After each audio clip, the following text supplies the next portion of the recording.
Salam semua para tetua, jumpa lagi bersama Mimin di channel Alurmu. Semoga para pendengar Alurmu selalu senantiasa dinaungi kebahagiaan, kesehatan, serta rezeki yang cukup. Oke, Mimin langsung lanjut ceritanya. Selamat mendengarkan dan hidupkan imajinasi para tetua. Cerita pun dimulai.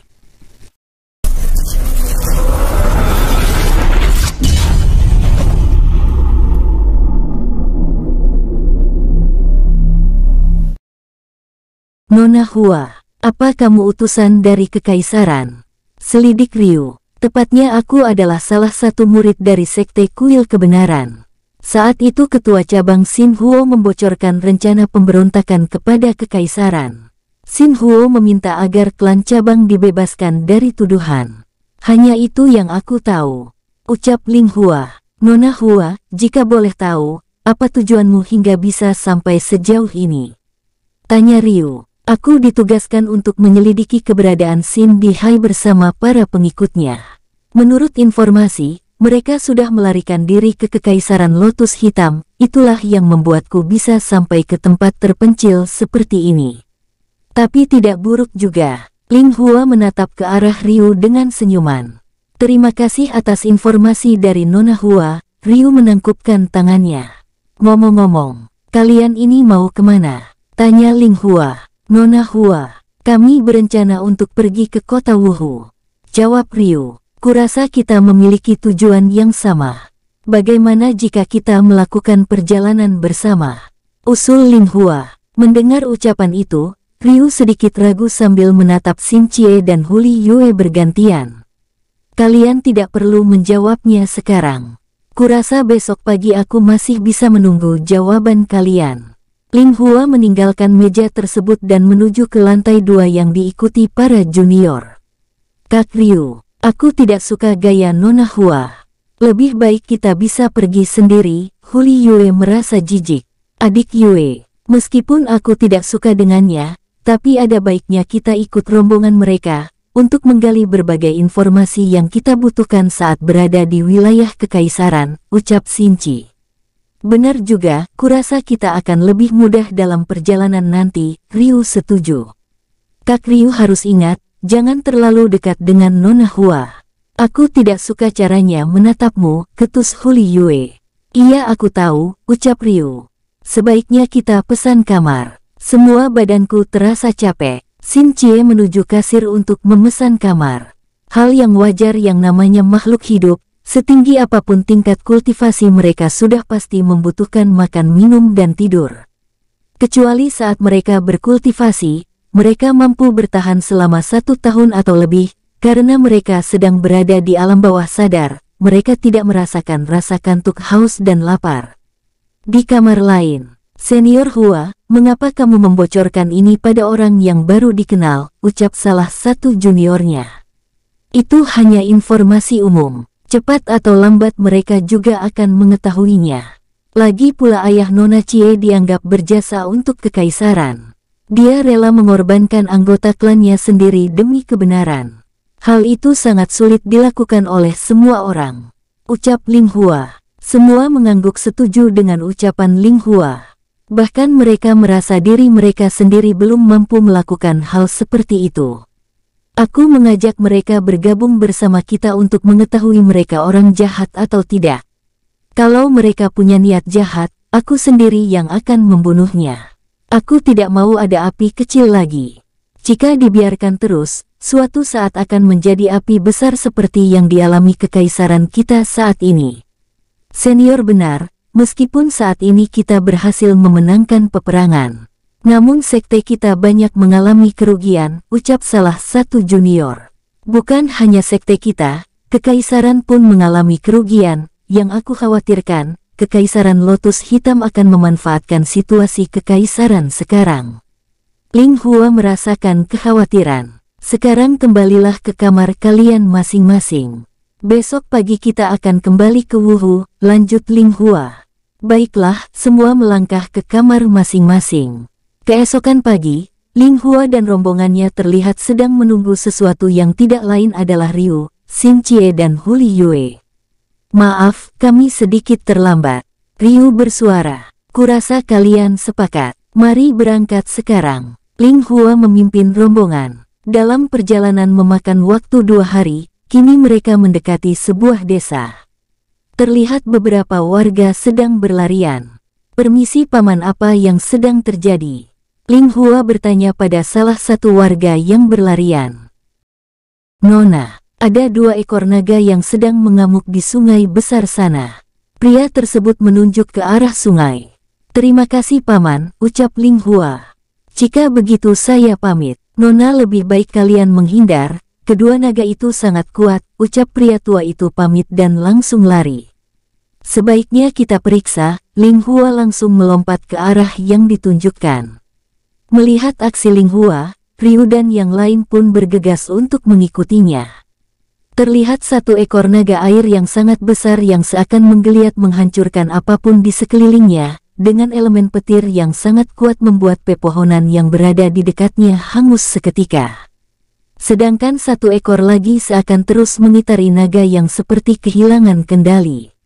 Goar, ngaum, tekanan angin disertai petir membuat gelombang yang sangat besar. Nona Hua, sepertinya naga air ini sudah mencapai usia 10.000 tahun tingkat abadi, sedangkan satunya berusia ribuan tahun tingkat abadi. Ryu merasakan kengerian dari aura kedua naga itu.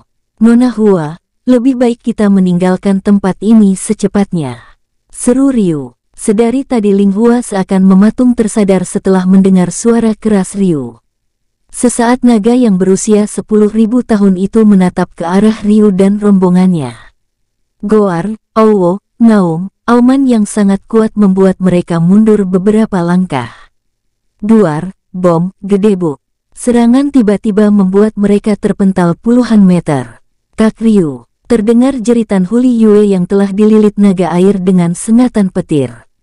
Yue, Ryu berusaha bangkit sekuat tenaga. Adik Yue, Xin Chie mencoba untuk bangkit. Goar, ngaum, auman terdengar kembali membuat mereka terpental batuk darah. Uhuk, Ryu mencoba bangkit melihat naga tersebut telah hilang dari pandangan. Kini terlihat seekor naga berusia ribuan tahun yang sebelumnya mulai mendekati mereka. Adik Yue, tidak, aku tidak boleh mati. Ryu seperti kehilangan kesadaran. Ngaum, goar. Sebuah teriakan disertai aura pembunuh yang sangat kuat.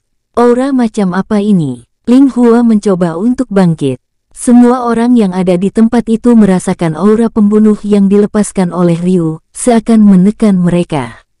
Ryu kini melepaskan elemen petir berbentuk kera bertanduk menutupi seluruh tubuhnya.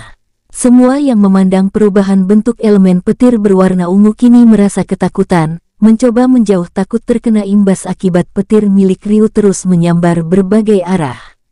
Mati kau, Ryu menggunakan langkah kilat dan menyerang naga air yang di depannya. Duar, jebret. Serangan Ryu dari berbagai arah terus menerjang lawannya. Cekeluk, Ling Hua menelan ludah membayangkan jika dia berada di posisi naga tersebut, hanya 2-3 serangan pasti sudah mati. Semua rombongan yang lain pun memiliki pemikiran yang sama jika berada di posisi naga air itu. Kak Ryu, suara pelan dari Xin Chie yang kini seakan tubuhnya hampir tidak mampu bergerak, beginikah rasanya saat berhadapan dengan siluman yang berusia 10.000 tahun. Di sisi lain Ryu terus menyerang naga air tersebut. Walaupun dirinya sudah mengalami beberapa pukulan yang membuatnya beberapa kali terpental.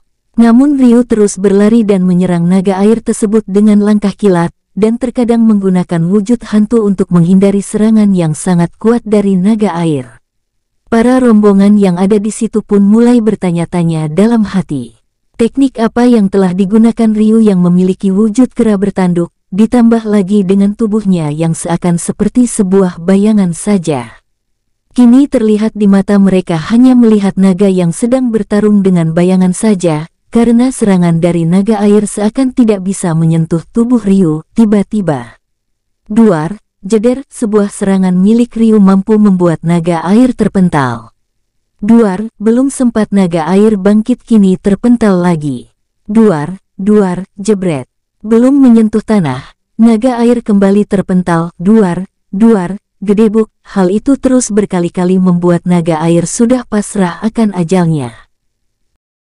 Kak Ryu, terdengar suara Huli Yue dari udara. Mendengar suara yang familiar sedang memanggilnya, Ryu pun menghentikan aksinya lalu menoleh ke arah sumber suara. Kini terlihat Huli Yue yang sedang berada di atas kepala naga air, dan sedang terbang menuju ke arah mereka. Melihat keadaan Huli Yue yang masih baik-baik saja, Ryu pun menarik kembali aura pembunuh dan wujud kera bertanduk petir, dan seketika keadaan mulai normal kembali.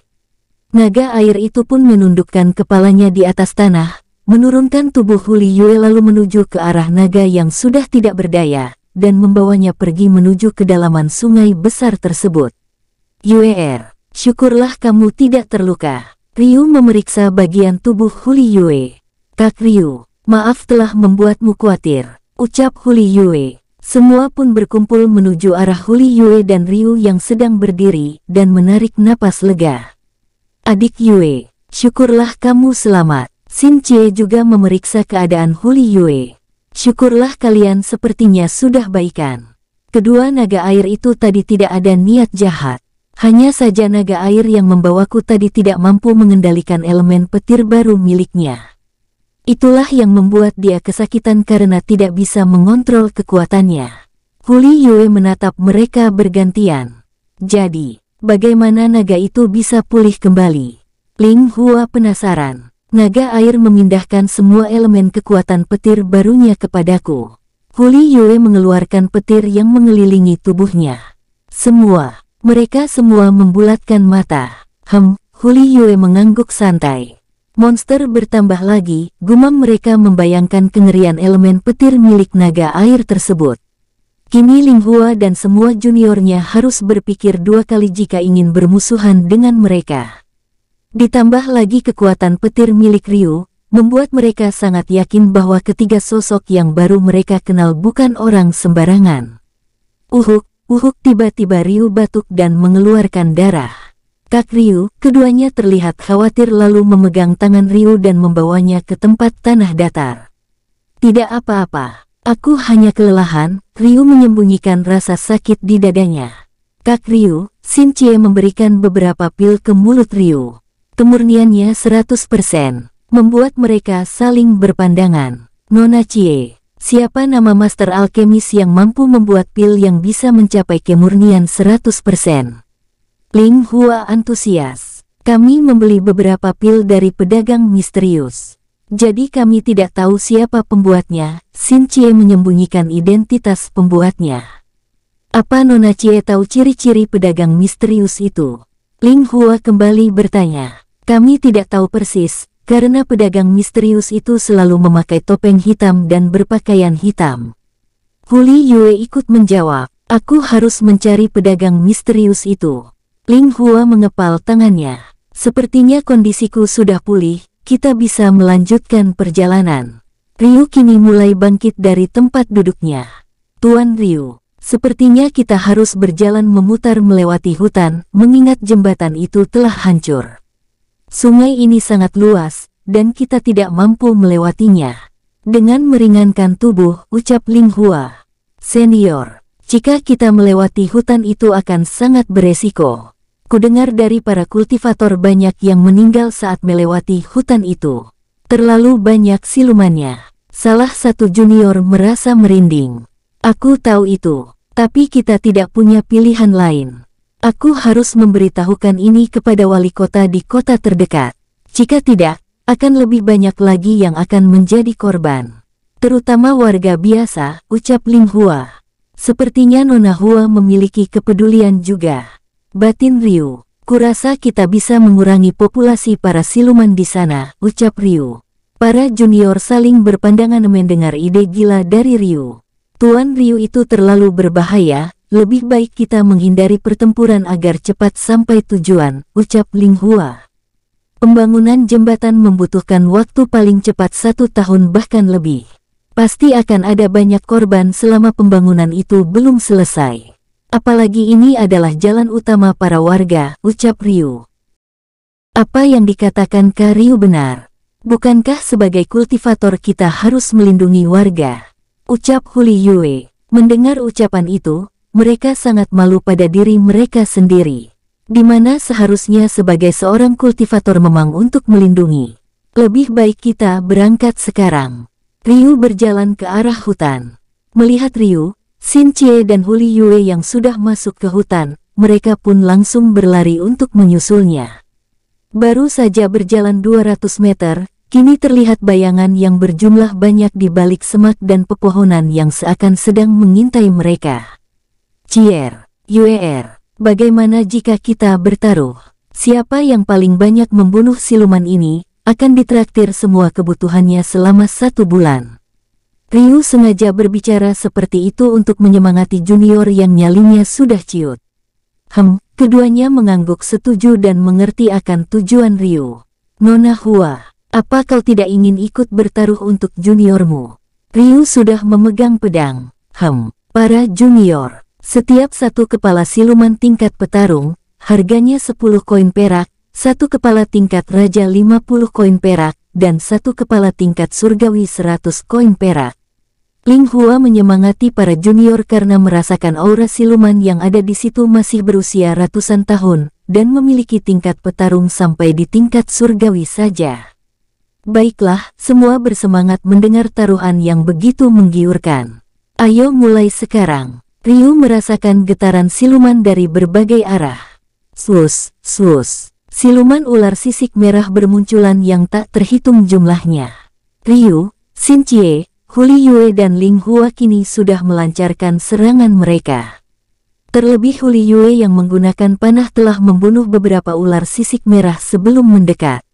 Tidak ingin kalah, Xin Cie langsung melancarkan tekanan elemen api dengan pedangnya. Itu membuat ular sisik merah mati terbakar dalam satu serangan.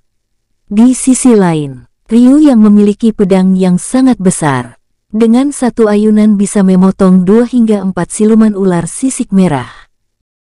Bagaimana mungkin? Sepertinya mereka sangat menikmati jalan pertarungan ini. Padahal level mereka lebih rendah dariku. Gumam Ling Hua sambil melirik Ryu, Xin Cie dan Huli Yue yang dengan fasih memainkan senjata mereka. Terlebih lagi dengan pedang besar milik Ryu, meski terlihat tidak lazim, namun memiliki aura yang sangat kuat seakan mengintimidasi lawan. Para junior yang awalnya merasa ragu saat melihat siluman yang sangat banyak, namun saat melihat aksi dari ketiga sosok yang baru mereka kenal, kini mulai menyerang para siluman tersebut. Sesekali Ryu membuat tekanan petir ke arah depan para junior untuk membunuh beberapa ular sisik merah saat para junior mulai tersudut. Hal itu juga membuat para junior merasa terbantu dan menggunakan kesempatan tersebut untuk menyerang balik. Sial seberapa kuat fisik mereka ini, ucap Ling Hua sambil melihat tumpukan ular yang berhasil mereka bunuh. Tidak, aku tidak boleh kalah. Ling Hua membuat puluhan pedang yang mampu membunuh puluhan ular sisik merah di depannya. Duar, gedebuk, serangan dahsyat dari Ryu membuat semua ular sisik merah di depannya mati tanpa sisa. Duar, jeder, Xin Cie tidak mau kalah membuat gelombang api yang sangat besar, itu membuat siluman yang ada di depannya mati tanpa sisa. Duar, bom, Huli Yue juga menciptakan pancaran panah petir yang baru dia dapat dengan radius 20 meter persegi dari tempat panah tertancap. Terlihat semua mati dengan tubuh mengering. Dengan bantuan mereka bertiga, kini ular sisik merah mulai berkurang hingga tak tersisa. Melihat para junior banyak yang terluka parah, Ryu memberikan pil pemulihan miliknya kepada mereka masing-masing satu. Cepat pulihkan tenaga kalian. Kurasa akan ada gelombang siluman lain yang akan menuju ke sini dengan kekuatan yang sama atau lebih, ucap Ryu mengingatkan. Baik, mereka langsung menelan pil pemulih. Seketika tubuh mereka terasa hangat dan hanya beberapa menit mereka langsung pulih seperti semula. Luar biasa, ucap mereka berbicara satu sama lain, membandingkan kecepatan pil pemulihan apa yang baru Ryu berikan. Terima kasih senior, mereka memberi hormat karena sangat senang. Ryu dan yang lain masing-masing mengambil tumpukan siluman yang berhasil mereka bunuh, untuk mengurangi resiko saat bertarung. Sekarang bersiaplah untuk bertarung kembali. Ryu dan yang lain juga merasakan kehadiran mereka, dan kini terlihat gelombang siluman laba-laba dengan kekuatan yang sama dari sebelumnya telah tiba. Namun kali ini baik Ryu bertiga maupun Ling Hua mulai mengerahkan kemampuan mereka untuk mempersingkat waktu. Saat pertempuran gelombang kedua sudah usai, mereka langsung memulihkan diri berkat bantuan pil yang diberikan Ryu. Baru saja memulihkan diri, kini gelombang besar ketiga pun tiba di depan mata, dan terlihat gerombolan siluman kelinci berbulu hitam. Tentu saja itu membuat para junior merasa frustasi karena siluman itu seakan tidak ada habisnya. Walaupun tenaga mereka bisa cepat pulih, tetap saja mereka terluka parah lagi. Dalam hati mereka mengutuk dan tidak memikirkan lagi masalah koin yang mereka inginkan. Namun karena sudah terlanjur, mau tidak mau mereka harus bertahan. Pertempuran ketiga pun tidak terelakkan. Bahkan Ryu dan kedua istrinya mulai kelelahan, walaupun mereka masih di posisi menang. Saat gelombang ketiga sudah diselesaikan, mereka kembali memulihkan diri dan mengambil mayat para siluman kelinci berbulu hitam. Untuk menghindari hal yang buruk, Ryu memutuskan untuk melanjutkan perjalanan mereka, mengingat jalur yang akan mereka tempuh sekarang sudah aman untuk dilalui. Ryu sangat yakin di bagian dalam hutan itu masih banyak menyimpan siluman yang sangat kuat. Namun baginya sekarang bukan waktunya untuk berburu, melainkan untuk membersihkan jalur tersebut dari serangan siluman, agar bisa dilalui oleh warga. Sepertinya sekarang kita sudah aman. Tinggal beberapa langkah lagi kita sudah memasuki jalan utama, ucap Ling Hua. Kurasa untuk beberapa tahun jalan ini sudah aman dari serangan siluman sebagai jalan alternatif untuk warga, sambil menunggu pembangunan jembatan selesai, ucap Ryu. Aku pikir juga begitu, terima kasih atas bantuan Tuan dan Nona semua. Ling Hua sangat senang atas keberadaan mereka bertiga dalam rombongannya. Mari, Ryu mempersilahkan mereka menuntun jalan, dan secara diam-diam Ryu memberikan semua mayat siluman kepada Chaizu untuk menambah kekuatannya. Kejadian itu tentu saja dilihat oleh Xin Chie dan Hu Liyue. Mereka pun diam-diam memberikan hasil mereka untuk Jingying. Kak Chie, aku juga ingin punya hewan kontrak seperti kalian. Hu Liyue berbisik, bagaimana mungkin seekor rubah yang lucu bisa memelihara siluman yang buas? Canda Xin Chie pelan. Kak Chie, kau harus ajari aku. Masalah hasilnya, nanti kita lihat saja. Bisik Hu Liyue sambil berjalan. Kau tanya saja Kak Ryu. Kitab itu ada padanya, ucap Xin Chie pelan. Baik, tunggu waktu yang tepat aku akan memintanya. Bisik Hu Liyue. Apa yang kalian bisikkan? Suara Ryu membuat mereka kaget. Sebentar lagi kita akan berada di kota Nanping. Kami akan pergi ke kediaman wali kota terlebih dulu, baru kita akan mencari penginapan. Apa kalian mau bersama kami atau menunggu di penginapan? Tanya Ling Hua. Kami akan berjalan-jalan melihat pemandangan kota dulu. Baru cari tempat penginapan, ucap Ryu. Baiklah kalau begitu, jawab Ling Hua. Setelah beberapa saat, kini mereka sudah berada di dalam kota Nanping dan berpisah untuk beberapa saat. Sedangkan Ryu dan kedua istrinya memilih untuk membeli barang kebutuhan mereka di perjalanan.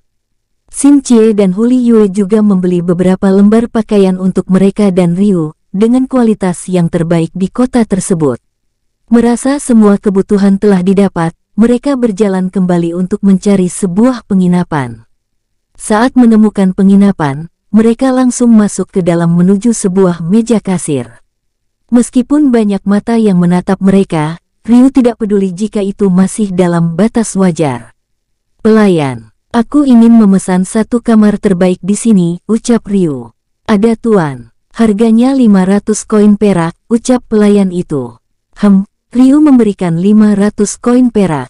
Silahkan tuan, mari saya antar. Pelayan itu menunjukkan jalan. Ini kamarnya tuan, silahkan, ucap pelayan sambil memberikan sebuah kunci. Terima kasih pelayan. Oh ya, aku pesan semua makanan terbaik di penginapan ini, ucap Ryu. Baik tuan, tunggu sebentar saya akan mengambilnya, jawab pelayan itu menuju ke arah dapur. Kalian mandilah dulu, biar aku yang menunggu pesanan. Ryu langsung duduk di kursi. Mereka langsung menuju kamar mandi untuk membersihkan diri. Tidak lama dua pelayan wanita membawakan makanan yang telah dipesan ke kamar Ryu. "Permisi tuan, ini pesanannya," ucap salah satu pelayan sambil menyusun hidangan. "Totalnya 1.500 koin perak tuan," ucap salah satu pelayan tersebut. Ryu pun mengeluarkan 1.500 koin perak dan memberikan kepada salah satu dari pelayan itu. "Terima kasih tuan, selamat menikmati." Kedua pelayan itu meninggalkan kamar. Setelah kedua pelayan keluar, Ryu pun langsung mengunci kamar mereka agar tidak terganggu, lalu duduk kembali ke tempatnya. "Kak Ryu, bagaimana pendapatmu?" Xin Qi dan Huli Yue memperlihatkan pakaian yang baru mereka beli. "Lumayan." Ryu menyembunyikan kekagumannya. Sebuah desain yang serasi dengan kecantikan mereka. Padahal kain ini adalah kualitas terbaik. Sangat mahal lagi," dengus mereka. "Apapun yang kalian pakai, kalian tetap terlihat cantik. Pakai saja yang mana yang kalian sukai," ucap Ryu. Mereka saling berpandangan. "Sekarang gantian. Aku mandi dulu baru kita makan, keburu makanannya dingin." Ryu melangkah ke arah kamar mandi. "Kak Ryu, nanti pakailah ini." Huli Yue memberikan satu pasang pakaian. "Terima kasih." Ryu mengambilnya dan langsung masuk ke kamar mandi. Beberapa menit kemudian Ryu keluar dengan penampilan barunya, dengan jenis kain yang berkualitas dan sangat serasi. "Wow, Kak Ryu sangat keren." Huli Yue terlihat mangap saking terseponanya. "Siapa dulu? Suami kita gitu loh." Xin Qi memasang muka centil sambil mengedipkan matanya. Kalian ini seperti anak kecil." "Lebih baik kita makan," ucap Ryu menuju meja makan yang diikuti Xin Qi dan Huli Yue dan langsung mencicipi hidangan tersebut. 2 hari berlalu, Ling Hua dan juniornya tidak muncul di penginapan. Ryu sendiri berinisiatif untuk melanjutkan perjalanan mereka. Mereka pun langsung keluar dari penginapan dan berniat untuk meninggalkan kota. "Senior Ryu," salah satu junior sekte itu memanggil Ryu. "Ada apa junior?" Ryu melihat junior itu sedang terburu-buru. "Mohon maaf sebelumnya senior, kami tidak bisa ke penginapan karena kondisi senior Hua baru saja pulih. Jadi kami baru bisa datang sekarang," ucap junior itu. "Apa yang terjadi pada Nona Hua?" tanya Xin Qi. "Senior bisa langsung bertanya dengannya," ucap junior. "Baiklah kami akan menemuinya," ucap Xin Qi. "Mari senior." Murid junior membawa mereka kembali ke penginapan. Saat Ryu dan yang lain sampai di penginapan, mereka langsung menuju ke sebuah kamar, dan terlihat Ling Hua sedang duduk di tempat tidur. "Nona Hua, apa yang terjadi denganmu?" tanya Xin Qi. "Tidak apa-apa. Sekarang kondisiku sudah baikan. Aku hanya meminta salah satu junior menjelaskan tentang keterlambatan kami saja." Ling Hua bangkit dari tempatnya. "Sepertinya junior itu terlalu berlebihan dalam menyampaikan pesan," ucap Ryu. "Sepertinya begitu," ucap Ling Hua. "Tidak masalah Nona. Mungkin dia terlalu khawatir denganmu saja," Huli Yue bersuara. "Baiklah, kami akan menunggu kalian," ucap Ryu. "Kita akan berangkat setelah para junior lain membeli beberapa bekal untuk perjalanan," ucap Ling Hua. Sambil menunggu, "Bagaimana jika aku periksa kembali keadaan Nona Hua?" Sepertinya wajah Nona Hua masih pucat. Xin Qi menawarkan diri. "Sudah kubilang, kondisiku sudah baikan. Nona Qi tidak perlu cemas." Ling Hua merasakan tubuhnya juga sudah pulih total. "Izinkan aku memeriksa sebentar saja Nona." Xin Qi merasakan ada yang salah. "Baiklah." Ling Hua yang merasa tidak enak akhirnya duduk kembali ke tempat tidur. Xin Qi pun langsung memeriksa denyut nadi di tangan Ling Hua, dan merasakan ada hal yang tidak beres. "Nona Hua, denyut nadimu tidak beraturan, apa kamu merasakan sakit yang luar biasa saat naik level? Atau mungkin bisa sakit berhari-hari?" tanya Xin Qi. "Apa kamu seorang alkemis?" Ling Hua menyelidik. "Aku hanya tahu sedikit," Xin Qi menutupi jati dirinya. "Itu benar. Kejadian itu terus terulang mulai saat aku mencapai level 21 sampai sekarang. Itulah sebabnya saat aku naik level 48 kemarin, aku tidak sadar selama sehari, jawab Ling Hua jujur. Kak Ryu. Xin Cie menatap ke arah Ryu. Nona Hua, jika boleh tahu, inti roh jenis apa saja yang telah kamu serap mulai dari fase level 10, 20, 30 dan level 40. Ryu mengerti maksud Xin Cie. Saat Ryu menanyakan hal tersebut, Ling Hua sedikit ragu untuk mengatakannya. Namun karena mereka tidak ada niat jahat sama sekali, akhirnya dia berkata jujur. Pada tahap level 10, aku menyerap inti roh naga air yang berusia ratusan tahun di tingkat suci. Level 20 aku menyerap inti roh Punix biru usia 100 tahun tingkat suci. Level 30, aku menyerap inti roh macan dahan berusia ribuan tahun tingkat surgawi, dan terakhir aku menyerap serigala darah usia ribuan tahun tingkat suci. Semuanya memiliki elemen angin. Ling Hua menatap Ryu dengan penasaran. Mendengar ucapan itu, Ryu sedikit berpikir sambil berjalan dan mengurut kening, sementara para junior pun kini semua telah kembali memasuki ruangan tersebut. Nona Hua, sepertinya semua inti roh yang kamu serap sangatlah kuat. Namun di sisi lain semuanya sangat berlawanan, itulah yang membuatmu cepat kewalahan meskipun seranganmu sangat kuat. Itulah kenapa Nona merasakan sakit saat naik level, ucap Ryu. Semua yang ada di situ seakan bertanya-tanya tentang keahlian Ryu dalam memprediksi masalah penyerapan roh begitu teliti dan akurat. Mereka juga paham dengan kekuatan Ling Hua yang sangat kuat, namun tidak bisa bertahan lama. Bahkan mereka sendiri seakan sedikit mengalami hal yang sama. Tuan Ryu, jadi apa yang harus kulakukan? Ling Hua yang merasakan hal itu memang benar.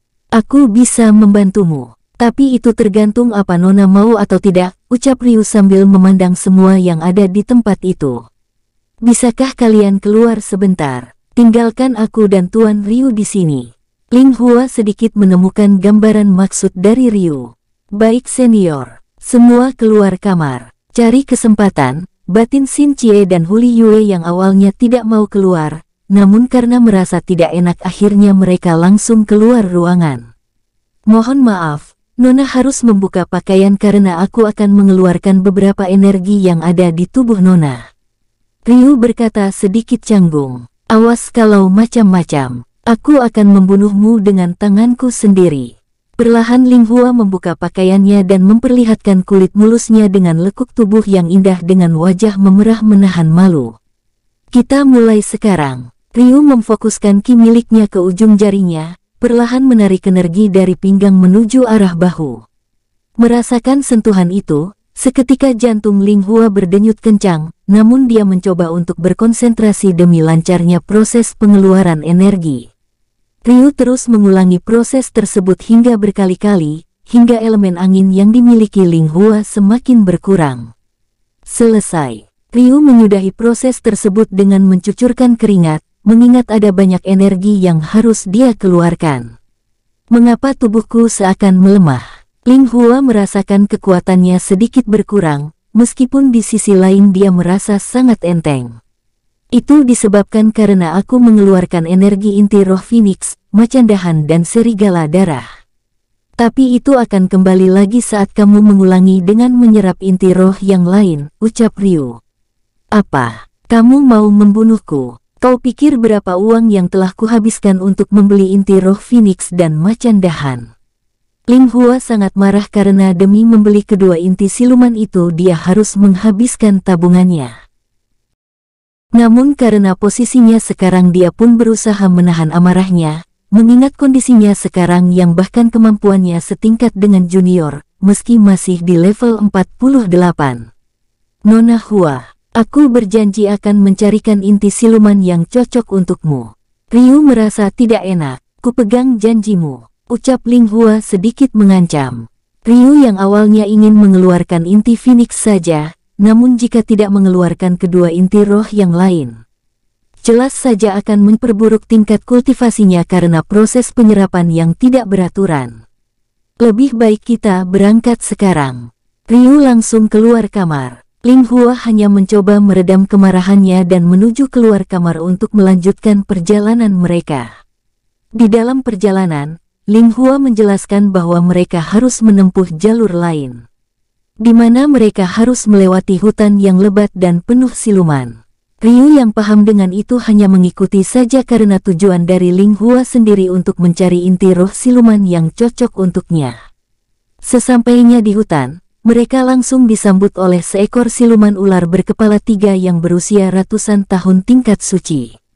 Nona Hua, sepertinya inti siluman ini cocok untukmu. Ryu memandang siluman dengan santai. Dengan kultivasinya yang sekarang, sangat mudah baginya untuk mengalahkan siluman yang masih berusia ratusan tahun tanpa perlawanan yang berarti. Kini siluman tersebut berhasil dibunuh dengan mudahnya oleh Ling Hua sendiri. Setelah berjalan seharian, terlihat hari sudah mulai gelap. Ling Hua memutuskan untuk mencari tempat untuk bermalam. Kita bermalam di sini dulu, mengingat hari sudah mulai gelap, ucap Ling Hua. Baiklah, aku akan mencari kayu bakar dulu. Sekaligus mencari makanan, ucap Ryu meninggalkan mereka yang sibuk mendirikan tenda. Kami ikut. Xin Chie dan Huli Yue mengikuti Ryu. Saat semua selesai, Ling Hua mencari tempat untuk menyerap inti roh yang baru dia dapatkan. Ini tidak buruk. Ling Hua merasakan tubuhnya sekarang terasa lebih enteng.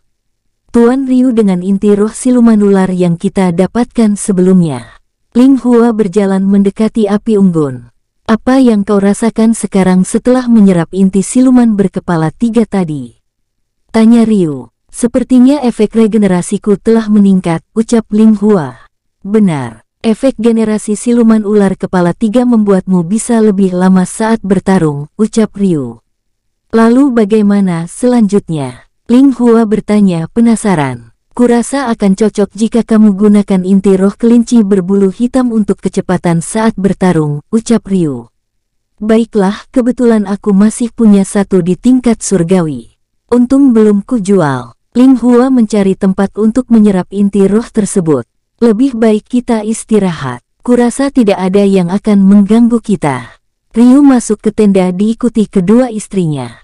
Kini yang di luar tenda hanya Ling Hua yang sedang menyerap inti roh siluman kelinci berbulu hitam. Setelah selesai menyerap inti roh, Ling Hua merasakan seluruh kekuatannya telah kembali seperti awal, bahkan seluruh tubuhnya terasa enteng. Pantas saja mereka sangat kuat meskipun level mereka lebih rendah dariku. Gumam Ling Hua. Terlihat wajah Ling Hua yang sangat senang dan berjalan ke arah tendanya sambil melihat ke arah tenda milik Ryu dan kedua istrinya. Kenapa mereka bertiga sangat akrab sekali? Bahkan seperti ada hubungan khusus sampai satu tenda. Apa mereka mungkin? Ah tidak. Ling Hua yang seakan pikirannya telah kacau, langsung masuk ke tendanya. Keesokan pagi mereka melanjutkan perjalanan setelah membereskan tenda mereka. Dalam perjalanan, sesekali mereka merasakan ada aura yang mengikuti mereka. Tentu saja hal itu telah dirasakan oleh Ling Hua, Ryu, Xin Chie dan Huli Yue. Namun mereka lebih memilih untuk tetap melakukan perjalanan, mengingat jalan yang akan mereka tempuh masih lama. Di balik pepohonan, kini ada beberapa orang berpakaian serba hitam yang sedang mengawasi mereka dari kejauhan. Ketua. Apakah mereka memiliki barang yang berharga? Salah satu perampok itu berbicara dengan ketua mereka. Aku yakin mereka banyak menyimpan harta pada cincin ruang mereka. Kalian lihat saja dari pakaian mereka. Apalagi ketiga wanita itu sangat cantik, ini adalah tangkapan yang luar biasa. Ucap ketua perampok itu. Benar ketua, sepertinya keempat orang itu memiliki kultivasi yang rendah. Akan lebih mudah bagi kita untuk melawan 20 pengawal mereka yang berada di level 43. Ucap salah satu perampok itu. Benar saudara, dengan level kita yang setara dengan mereka, akan lebih mudah bagi kita yang berjumlah lebih banyak dari mereka, ucap yang lain. Hahaha, kalian benar. Sekarang aku sudah mencapai level 46, jadi lebih baik kita serang sekarang. Ketua perampok itu memberi instruksi. Swoosh, swoosh, swoosh. 30 perampok dan ketua mereka berdiri di depan rombongan. Hahaha. Serahkan semua harta yang kalian miliki, mungkin aku akan mengampuni kalian, ucap ketua perampok itu. Berdebah. Apa kalian cari mati? Ancam Ling Hua. Cari mati. Lihatlah posisi kalian sendiri. Tapi tenang saja nona manis. Kalian akan kuajak untuk bersenang-senang. Ketua perampok itu menjilat bibirnya. Kurobek mulutmu. Ling Hua mengeluarkan pedang miliknya dan langsung maju ke arah perampok. Tidak mau tinggal diam, Ryu dan yang lain ikut membantu dan langsung maju menghadang para perampok lain. Traaang, traaang, traaang. Bunyi benturan pedang terdengar. Sial, ternyata mereka menyembunyikan kultivasi mereka. Ketua perampok berkeringat dingin. Di sisi lain, Ryu dan kedua istrinya terlihat santai melawan para perampok tersebut. Berbeda dengan para junior yang tingkat kultivasi mereka sama dengan para perampok yang terkadang kewalahan akibat kalah jumlah. Sadar akan keadaan itu, Ryu dan kedua istrinya langsung membunuh beberapa perampok yang ada di depan mereka agar dapat membantu para junior. Untuk Ling Hua sendiri, dia tidak begitu kesulitan saat menghadapi ketua perampok karena level mereka berbeda 2 level. Hal itulah yang membuat Ling Hua menikmati pertarungannya. Terkadang dia mengiris tubuh ketua perampok tersebut seperti sedang melatih kemampuan bertarungnya saja. Dalam hati ketua perampok ingin cepat kabur dari situ mengingat mereka sudah salah pilih lawan. Ditambah lagi saat melihat anak buahnya yang mulai berjatuhan oleh 3 sosok yang sebelumnya dianggap memiliki kultivasi sangat rendah. Kraash, kraash, kedua tangan ketua perampok terpotong. Ah, uye, ketua meringis kesakitan. Cuih, rupanya kau hanya bermulut besar. Ling Hua menusukkan pedangnya ke mulut ketua perampok itu. Melihat ketua mereka sudah mati, para perampok yang tersisa berniat ingin melarikan diri. Namun itu semua sudah terlambat. Mengingat jumlah mereka hanya tersisa sedikit hingga akhirnya mereka juga ikut mati. Banyak juga harta dari perampok mulut besar ini. Ling Hua memeriksa cincin ruang pada ketua perampok. Para junior pun langsung memeriksa tubuh perampok yang lain untuk mengambil beberapa harta yang mereka miliki. Sementara Ryu dan kedua istrinya hanya berdiri sambil melihat aksi mereka. Ini senior. Salah satu junior membagikan setengah harta dari semua harta yang mereka kumpulkan yang berbentuk pil dan koin.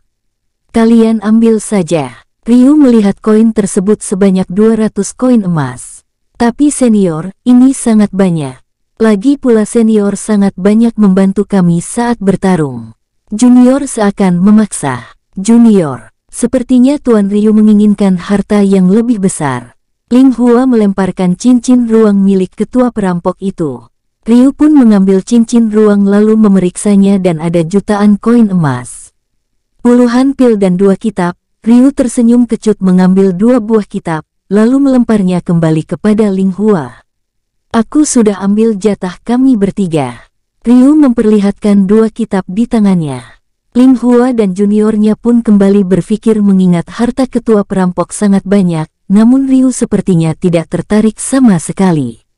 Mereka pun mengira-ngira berapa banyak harta yang ada pada Ryu termasuk Ling Hua sendiri.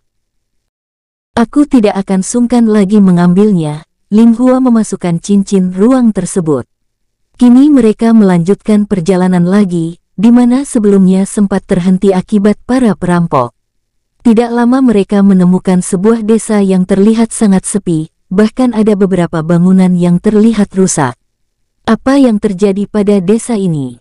Ryu sambil memperhatikan. Sepertinya ada bekas pertarungan. Xin Chie bersuara. Kita cari penginapan dulu. Kebetulan hari sudah mulai gelap, nanti kita tanyakan di sana. Ling Hua berjalan memimpin mereka mencari penginapan. Tidak lama kemudian mereka menemukan sebuah penginapan lalu memasuki tempat tersebut. Bibi, kami ingin memesan semua kamar yang ada di sini untuk bermalam, ucap Ling Hua. Kebetulan semua kosong, totalnya 300 koin emas, ucap wanita tua tersebut. Baiklah, Ling Hua memberikan 300 koin emas. Ini kuncinya nona, kamarnya sesuai nomor. Wanita tua memberikan beberapa kunci. Bibi, di luar saya lihat ada bekas pertempuran, apa yang telah terjadi pada desa ini? Tanya Ryu sambil mengambil satu kunci. Oh itu, setiap siang hari desa kami selalu diserang oleh siluman beruang dan menculik beberapa warga. Bahkan para pendatang maupun kultivator yang singgah di sini tidak luput darinya. Sebaiknya besok pagi kalian cepat meninggalkan desa ini, ucap wanita tua tersebut. Jika boleh tahu dari mana arah siluman itu datang? Tanya Ryu. Siluman itu datang dari gunung yang berada di barat desa ini. Jawab wanita tua itu. Baiklah, kami ingin beristirahat dulu.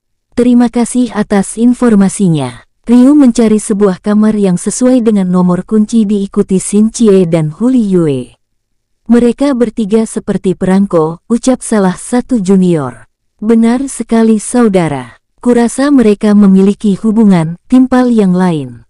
Cukup. Lebih baik kita istirahat sekarang. Huli Yue terlihat kesal mendengar hal tersebut dan langsung mencari kamarnya. Baik senior, mereka langsung mencari kamar masing-masing. Keesokan pagi, Ryu dan yang lain langsung menuju arah barat desa untuk mencari sebuah gunung tempat keberadaan siluman beruang. Kita harus membagi dua kelompok untuk mencari keberadaan siluman beruang itu, usul Ryu. Saat berada di hutan, semua mengangguk setuju. Nona Hua, kamu bersama para junior ke bagian kanan. Aku Cier dan Yuer akan menyusuri bagian kiri. Semua mengangguk lalu berpencar menyusuri hutan dan mencari keberadaan siluman beruang. Kak Ryu, aku ingin hewan kontrak seperti kalian. Huli Yue bersuara di sela perjalanan. Sontak Ryu berpikir bagaimana bisa seekor rubah bisa mengikat kontrak dengan sesama jenis mereka. Namun karena Huli Yue terus memaksa, akhirnya dia memberikan kitab tersebut untuk Huli Yue pelajari.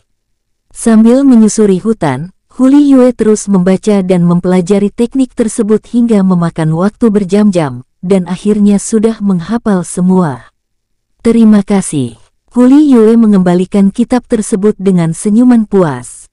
Sepertinya ini akan sulit, ucap Ryu sedari tadi belum menemukan tempat persembunyian siluman beruang. Caizu, Ryu mengeluarkan hewan kontraknya. Tuntun kami mencari keberadaan siluman beruang, perintah Ryu. Goar-goar, ngaung. Caizu seakan mengerti, langsung menuntun mereka. Berkat bantuan Caizu, kini mereka menemukan sebuah goa di mana kediaman siluman beruang berada. Goar, ngaung, oh. Terdengar dari dalam goa seakan tahu kehadiran mereka. Kini di depan goa terlihat seekor beruang bumi yang berusia ribuan tahun tingkat suci. Duar, gedebuk. Hentakan tanah dari beruang bumi membuat tekanan angin dan membuat Ryu dan yang lain mundur beberapa langkah. Set, Ryu langsung menggunakan teknik barunya yang dia namakan wujud kera petir. Kalian cari tempat aman, aku ingin mencoba teknik baru ini. Ryu terlihat seperti berada dalam sebuah pembungkus transparan berwarna ungu, dengan wujud kera bertanduk memiliki taring panjang dan memiliki cakar yang sangat tajam dari elemen petir. Swoosh, duar. Pertemuan pukulan dari kedua sisi membuat gempa kecil. Goar, oman dan tekanan angin yang kuat melesat ke arah Ryu. Duar, jebret. Pertemuan kedua elemen membuat areal sekitar rusak. Buong. Getaran hebat di berbagai arah membuat keduanya terpental ke belakang.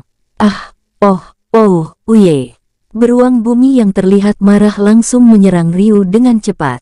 Ryu yang sudah bangkit langsung menangkis serangan tersebut. Krek, cakar tajam dari elemen petir ke punggung beruang bumi seketika mencucurkan darah segar. Dengan napas yang mulai terputus-putus beruang bumi kembali menyerang Ryu dan lagi-lagi dapat dihalau dengan mudah. Duar, beruang bumi terpental ke arah batu berukuran besar, seketika membuat batu itu hancur. Tidak ingin kehilangan kesempatan, Ryu terus memukulnya hingga berkali-kali membuat beruang bumi kehilangan nyawa. Ryu yang sudah menyelesaikan pertarungan langsung mengambil inti roh juga memasukkan mayat beruang bumi ke dalam cincin ruang. Caizu yang kini sedang membawa Huli Yue dan Xin Chie seakan mengisyaratkan agar Ryu masuk ke dalam goa. Mengerti akan bahasa dari jiwa Caizu, Ryu langsung memeriksa bagian dalam goa tersebut. Kak Ryu, Huli Yue seakan menunjukkan sesuatu padanya. Terlihat di depan mereka 3 buah tiang-tiang yang terdapat ukiran dengan pola yang aneh. Mereka langsung menuju tempat tersebut dan kini terlihat pola lingkaran dengan ukiran yang aneh berada di tiang batu tersebut.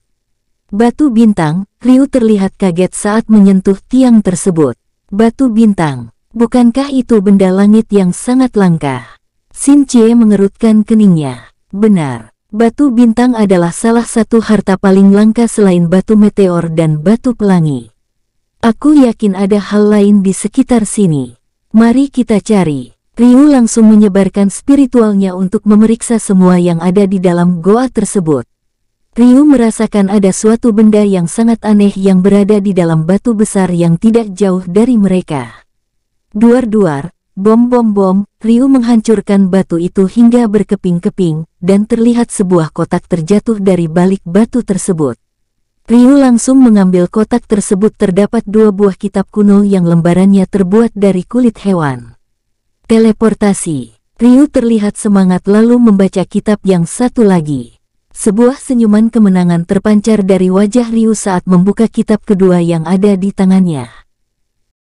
Sedari tadi Xin Cie dan Huli Yue terus memperhatikan ekspresi dari suami mereka, kini saling berpandangan dengan wajah penasaran. Kak Ryu, ada apa di dalamnya? Tanya Xin Cie. Kalian lihat saja. Ryu melambaikan tangan ke udara kosong. Wush, sebuah pelindung transparan mengelilingi mereka. Formasi pelindung, Huli Yue merasakan aura dari pelindung itu. Benar, formasi pelindung ini disebutkan pelindung tempurung kura-kura.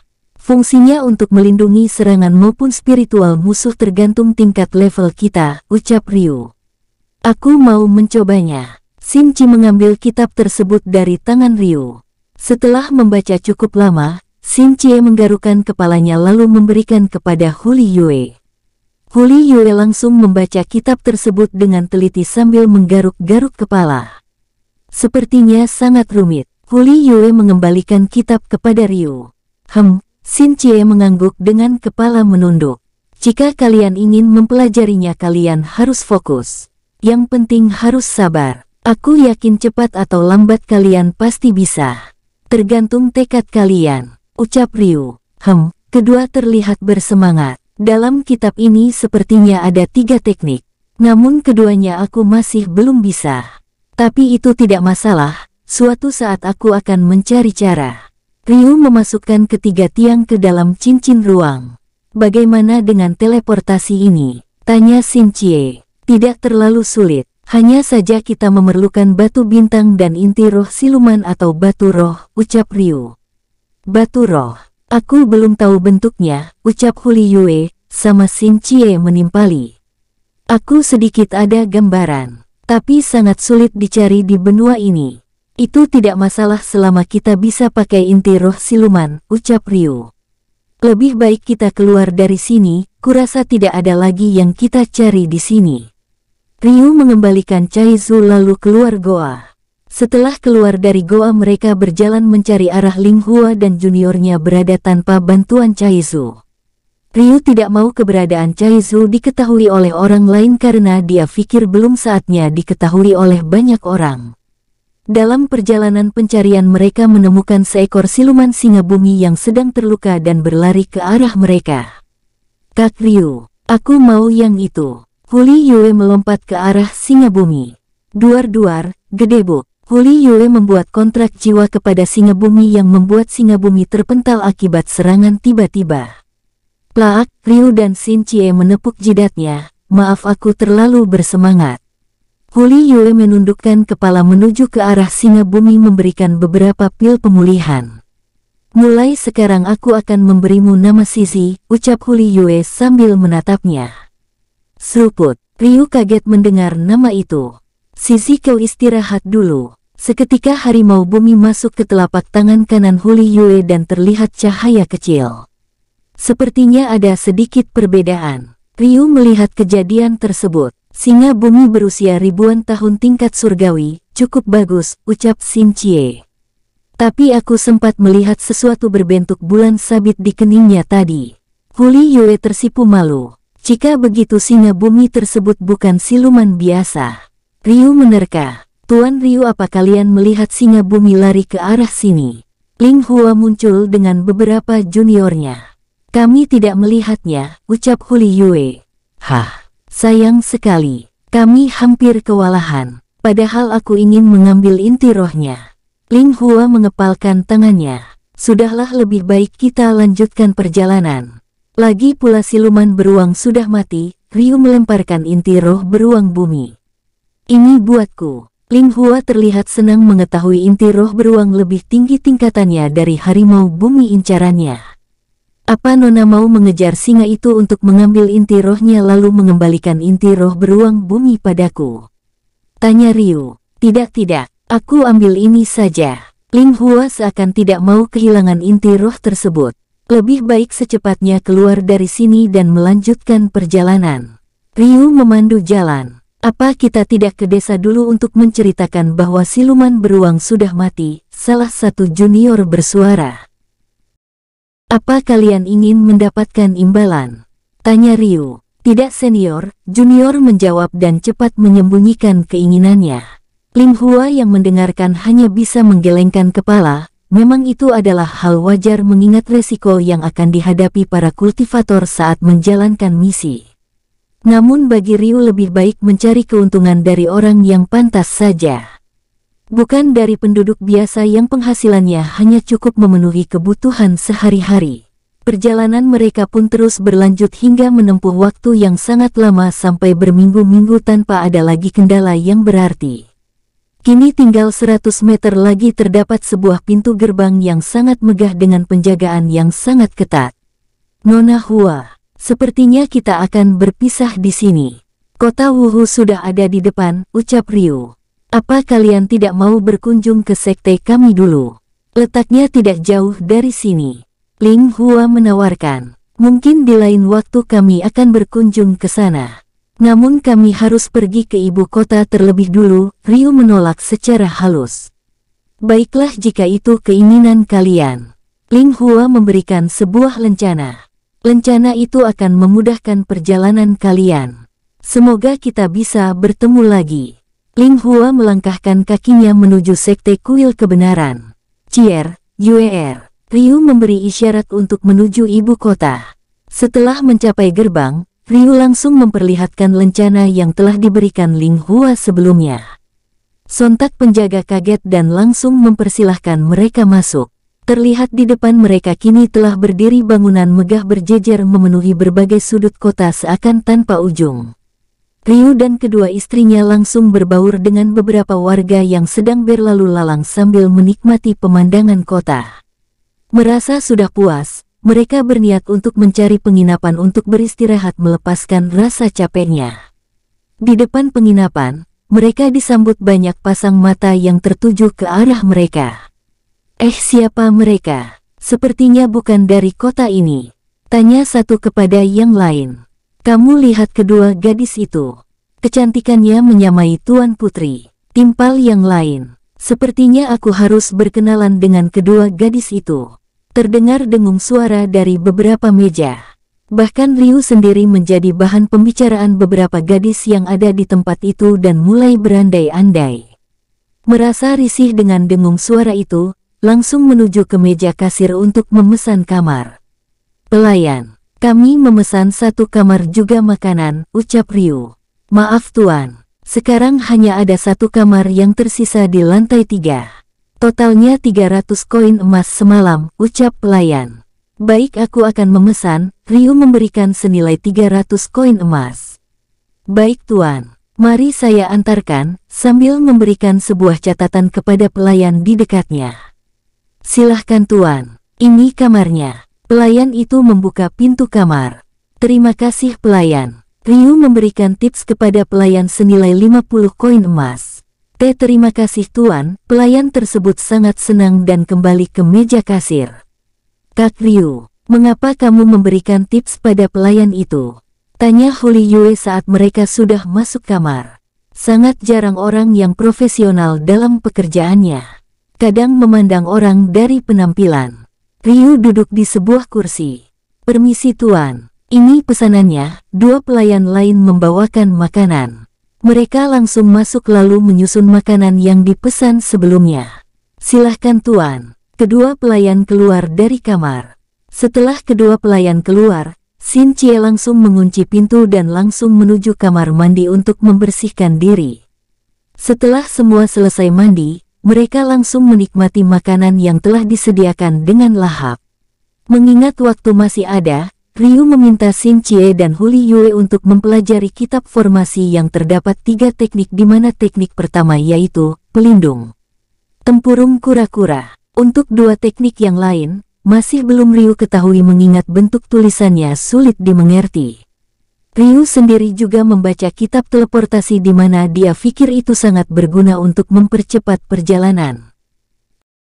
Namun yang Ryu ketahui sekarang adalah teleportasi hanya bisa bekerja jika tempat tersebut ditandai dengan 3 tiang dari batu bintang, seperti yang Ryu dapatkan sebelumnya.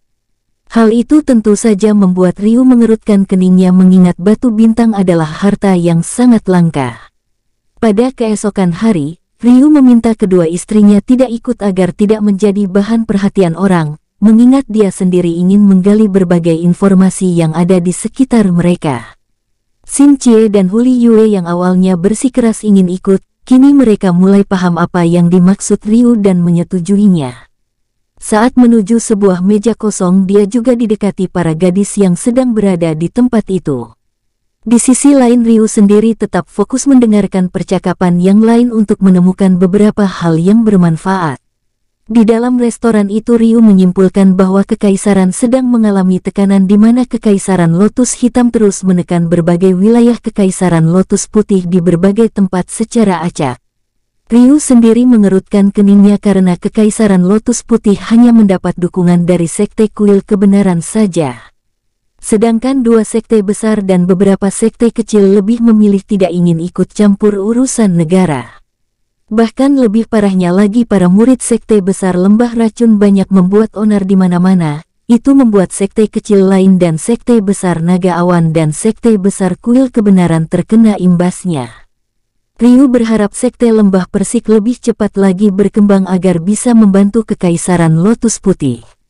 Yang tidak kalah penting menurut Ryu adalah tepat 1 minggu lagi ada sebuah pintu ke dimensi menuju dunia kecil lain, di mana akan melemah selama sehari, dan kejadian itu hanya terjadi selama 100 tahun sekali.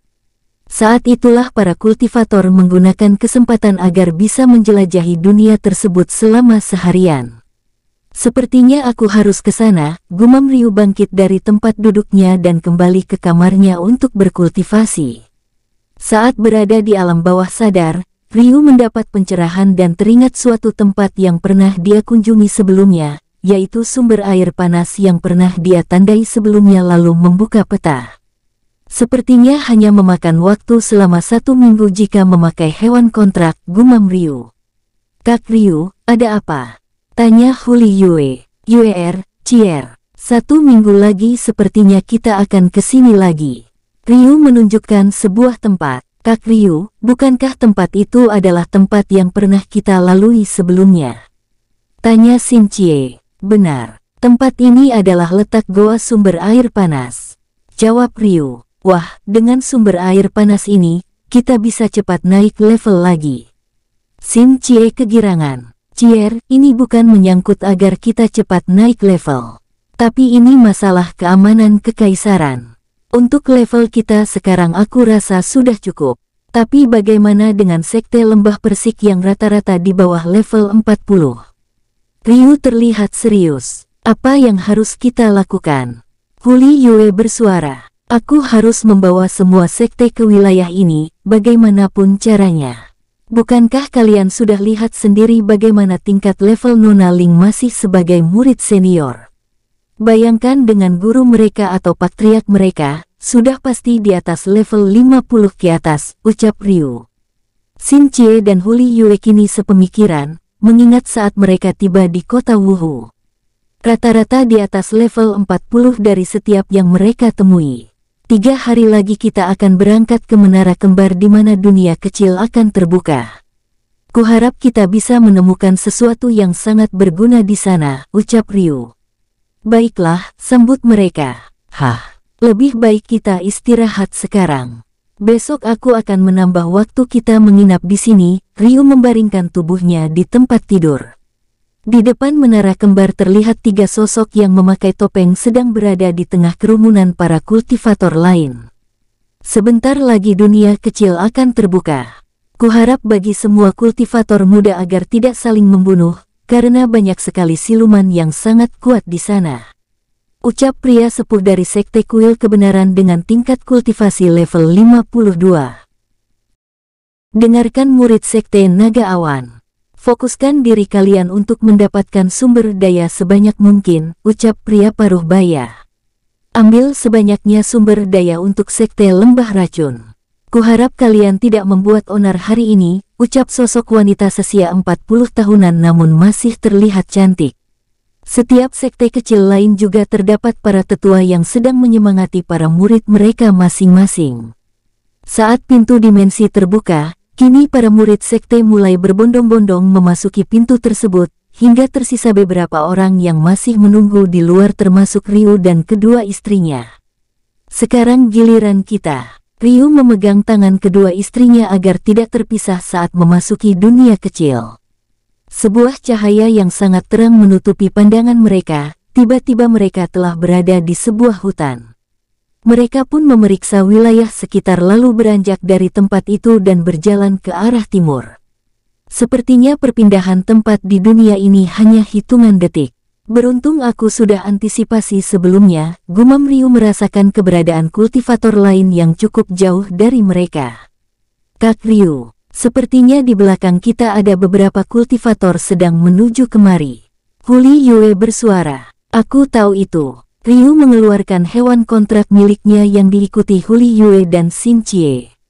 Sepertinya ini sangat membantu kita untuk menyusuri dunia kecil ini, ucap Ryu. Mereka langsung beranjak dari tempat tersebut dengan menggunakan hewan kontrak masing-masing. Saat sudah jauh dari tempat sebelumnya, kini di depan mata mereka terlihat samar-samar gunung besar yang puncaknya seperti membentuk sebuah kawah besar dari kejauhan. Penasaran akan hal tersebut, mereka mencoba untuk mendekatinya meskipun merasakan bahaya berasal dari arah gunung tersebut. Bersambung, sampai ketemu di episode selanjutnya. Semoga kalian semua selalu terhibur, dan terima kasih.